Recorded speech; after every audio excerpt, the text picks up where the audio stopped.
Stop and think, stop and think, just stop and think, stop and think. I should be sleeping, and I was sleeping, and I woke up to the voice of Keke Palmer, and it was a commercial, and they was just talking about different things. But that was a commercial. But what I was watching was Kendall Renae. Shout out to her. I am subscribed to her channel. If y'all like crime stuff, please subscribe to her channel. Her name is Kendall Renae, and I will be talking about Sierra Lemar. Now, she does a lot of cases, and I don't really talk about her stuff because that's another person's channel. I do talk about other people's channel, like I told y'all about Irene. Her channel is called Renee Beauties. She has like a lot of stuff, but Kendall Renae is specifically a crime podcast girl. So one of the stories she did really struck me because I just wanted to talk to my audience today, and I wanted y'all to talk back to me. Comment, like, and subscribe. We're at 710, and it might be a little to some, but to me that's huge.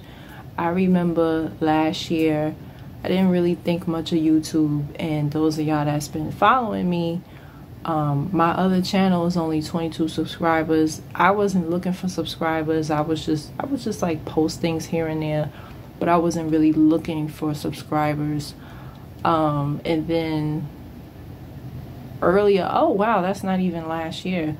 This year is when I actually started taking it more serious, started talking about different things. I talked about different things from different men that I dated to just, y'all see my channel, y'all see what I talk about. So Sierra Lemar she looks Hispanic young woman. She was a high school student, and I wanted to ask y'all opinion on this case because this case kind of sticks out to me because I don't know if I told y'all, but I was a criminal justice major in Mercy College. That's what I have my degree in. I graduated 2 years ago. And it wasn't until the different classes that I took. Luckily, we were blessed to have retired police officers. Most of them were the ones that was teaching us the policing class and the CSI class. Well, not the policing class, but most of them had a law enforcement background. So they weren't just teaching us from a textbook. They actually were teaching us from experience. And a few of the professors, I'll always remember the lessons because they were so good. And so being in those classrooms and in those classes, that's what made me realize that law enforcement is not for me. For starters, the history of police officers, they are slave catchers. Their job is to catch a nigga and put them back in jail. That is their job. Even if you are a rich white person, they may or may not help you. You could be in the suburbs and they may or may not help you. They are not there to necessarily protect and serve.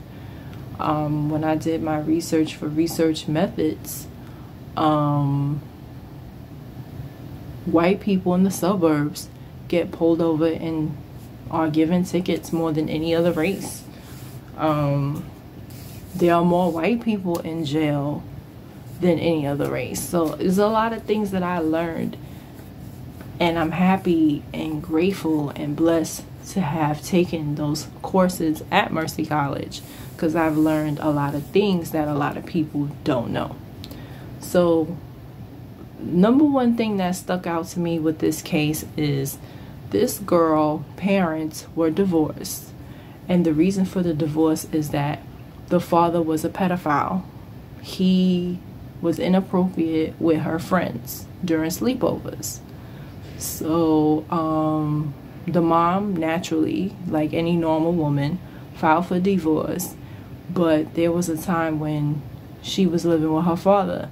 Now, eventually the mom won custody, and yeah, so she moved 35 miles away, and so one day she goes missing. till this very day, nobody knows where her body is. And so a 21-year-old, they found his DNA on her clothes. So my question for my viewers today, first of all, I personally feel like the father is a suspect, because anytime a man is sexually attracted or driven to young girls, best believe they're going to do it to their daughter. Best believe, because it is a sickness. It has nothing to do with sex. It has to do with power and control. So if he could sit there and do that to her friends, who's to say that he wasn't doing that to her, right? They found DNA on her jeans and stuff, but so to me, that proves that he raped her. That doesn't prove that he killed her, right? So the question that I wanted to pose tonight is, do you think a person should go to jail due to what they call it, circumstances? Because that's what it really is. It's circumstantial evidence that, okay, we found his DNA on her jeans, so he must have killed her. Mind you, there was no blood found in his car at all whatsoever. I feel like if he killed her, you would have seen some type of blood on his clothes or something. They didn't find not one shred of blood. All they found was semen on her pants.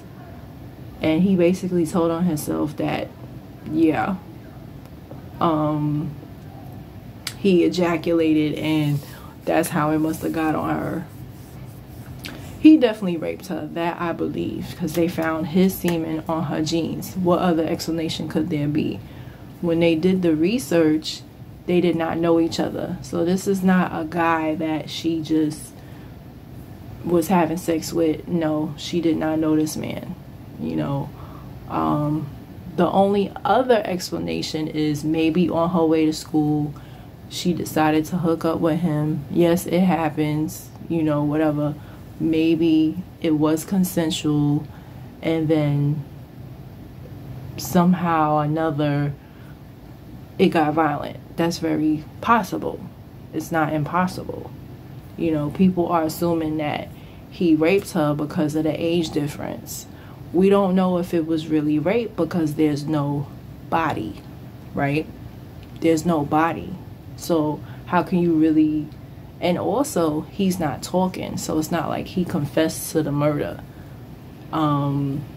They should, you know, it's so crazy how what they do with these cases. They should have given him a lie detector test to see. Now, those you can't really use for evidence, but I feel like at least give him a lie detector test to see if he killed her or not. Did you kill this girl? You know, because it's very possible that he didn't do it. And then the fact that he doesn't want to talk, I feel like it's somebody out there that don't want him to talk, right? And I feel like her father is a huge suspect because he's a pedophile. Like, he's a pedophile. He did inappropriate things with her friends. Who's to say that he never did nothing with her while she was living with him? And then on top of that, pay attention to this. The mother wins custody, and weeks or months later, she disappears. I don't think that's a coincidence. I think the father was very vengeful, and pedophiles, they could become violent when they don't get their way. I think, you know, she's not here to defend herself, but for all we know, he probably tried to do something with her and she resisted, and that's what happened. Because my thing is, you have no body. Why is this man in jail for murder and there's no body? And there's a lot of people in jail. And I'm not going to play the race card because there's a lot of white men in jail too. But it's just interesting that people use circumstantial evidence a little bit too much. You know, because it's like, oh, you know, he took the same route as her. Circumstantial. That could be a coincidence. DNA was found in her jeans. For all we know, it's like, okay, the family didn't know him. What? A lot of young people keep secrets. Who's to say that she just didn't erase the thread of them communicating? You know what I'm saying? Like, you just don't know. Maybe she did know him, or maybe she didn't know him, but it is a possibility that on the way to school, people do it. People do it, okay? Not saying that she's a bad person, but you never know. On her way to school, she seen him, they hooked up, and things went left. It's very possible. You know, we don't really know if she was raped, or we do know, we could assume that she was raped because this was not a person that she knew prior to the incident. However, we do know that there was some form of sexual activity because there was his semen on her pants, right? For all we know, and this sounds bizarre, but another scenario, the father could have did something, whatever, and him being a weirdo, this guy, he sees the bag and the pants and puts his stuff on the... People are stupid like that. He seems like a guy that's not very bright, but for all we know, that's what could have happened. He could have never met this girl or never laid eyes on her, but he saw the bag where it was and picked up the items and put his semen on her thing, not thinking, oh, this belongs to whatever. But what makes him a little guilty is they found her hair on his rope. So again, circumstantial. You know, there's no body. So it's like, how is this man in jail? And I'm watching this, and it's like, the comments are very interesting because no one thought, like, y'all don't suspect the father? Like, the father was a pedo. This dude was a pedo too, because it's like, why are you sexually interested in a 15-year-old and you're 21? I don't get it. But yeah, the father was a pedo, he was a pedo. Who's to say that that wasn't his friend? To say like, oh yeah, my daughter, da da da da da. And that's another thing that they didn't question. Did the father know her route? They didn't explore. And I hate cases like this because it shows limited investigation. It really does. Because if I was investigating this, I want to talk to the kids who made a prank. I want to find out why they why do they feel like that's funny to put false letters saying, oh, I'm gonna run away on the day of her disappearance. Like, I will pull them to the side, like, why you feel like that's funny? Like, do you know something? You know, I would try to look up their social medias. I would try to find evidence to see if they know something, you know. And I would question the father. Hell yeah, like, he has a history of being a pedophile, and we're dealing with his daughter who's in a pedophile situation.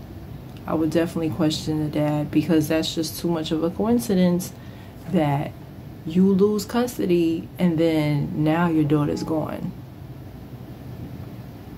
Coincidence? I don't know. But that's the question of the night, question of the day. And I want to comment, like, and subscribe. Should a person go to jail if there's no body, right?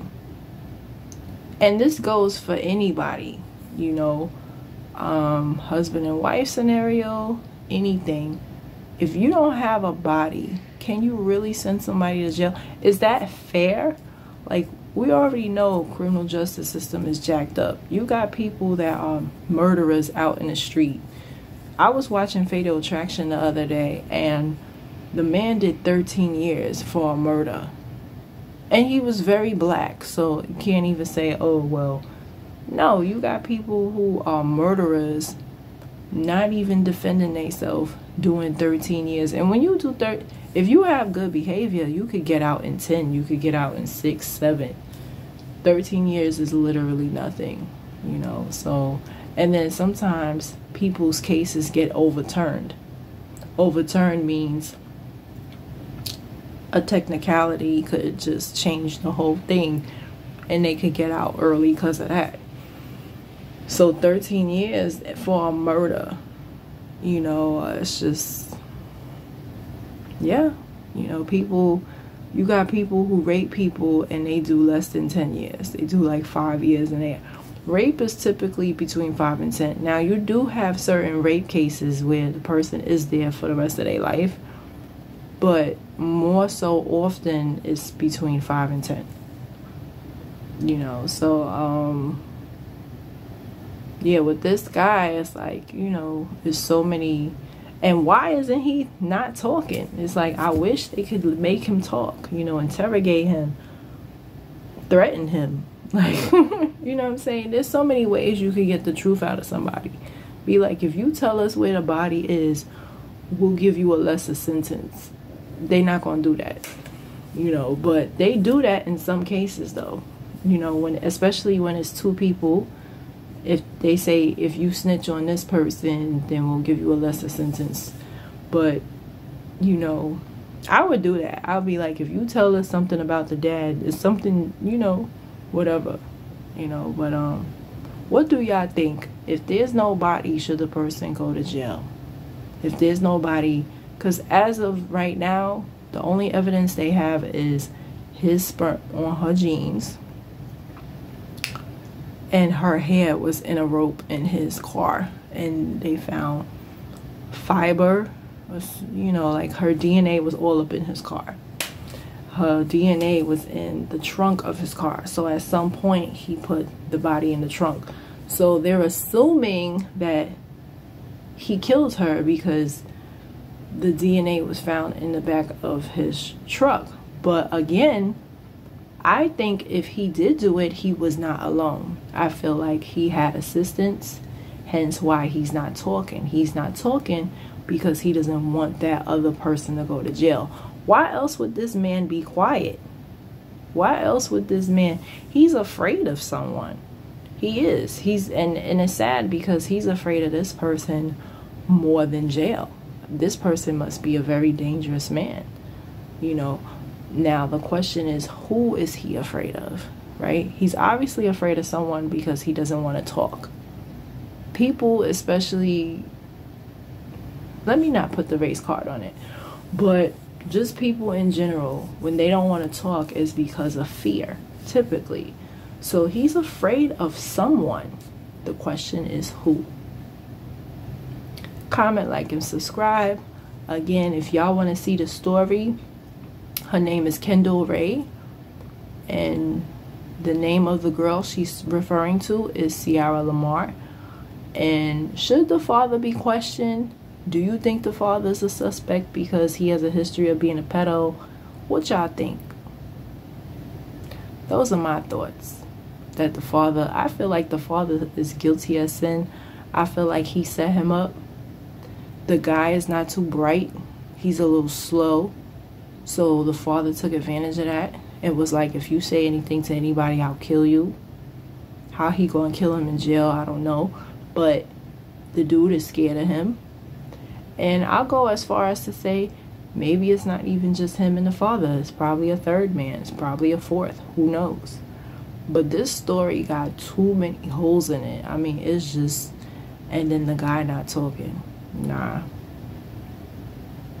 Y'all let me know.